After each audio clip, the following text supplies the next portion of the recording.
সমস্যার সম্মুখীন হচ্ছে। কারণ আমরা জানি বর্তমান সরকারের সেই স্বরাষ্ট্রমন্ত্রী সালাউদ্দিন আহমেদ, উনি যে কথাবার্তা বলেন, উনি ঠিক সেই বিগত সরকার আমলের মতন কথাবার্তা বলেন।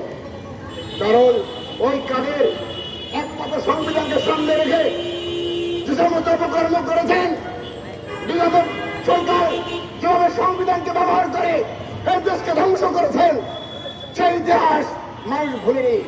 কিন্তু তার ইতিহাস আমরা রচনা করতে চলছেন বর্তমান বিএনপি সরকার।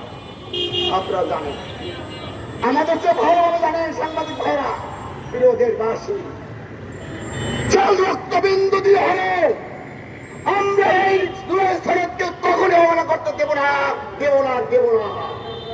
প্রিয় দেশবাসী, এই জুলাই সনদে স্বাক্ষর করেছিলেন তারেক জিয়া নেতৃত্বে অসংখ্য রাজনৈতিক সংগঠন। সংসদ ভবনে দক্ষিণ প্লাজায় এ জায়গায় শর্ত হয়েছে, যখন সংসদ অধিবেশন বসবে তার 30 দিনের মধ্যে একটা ফয়সালা হবে এবং সংস্কার, সংবিধান সংস্কার শপথ হবে।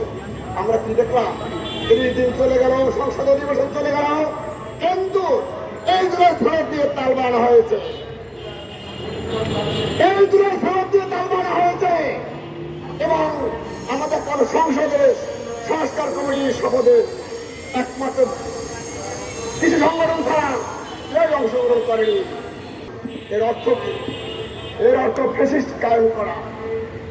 আপনারা ভুলে যাবেন না, আমরা কিছু সরকারকে আমরা তাড়িয়েছি, তারা ভারতে আশ্রয় নিয়েছে।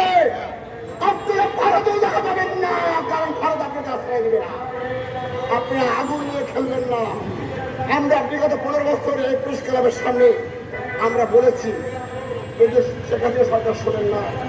তার পরিণতি কি হয়েছে? বিশ্বের সবচেয়ে ভয়ঙ্কর পতন হয়েছে।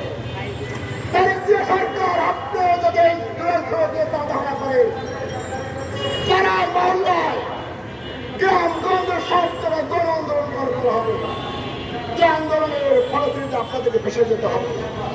সংবিধান নিয়ে ব্যবহার করবেন না, জুলাই সনদ নিয়ে ব্যবহার করবেন না, কারণ সংস্কার করুন। জুলাই সনদের শর্ত আছে, সেটা পূরণ করুন।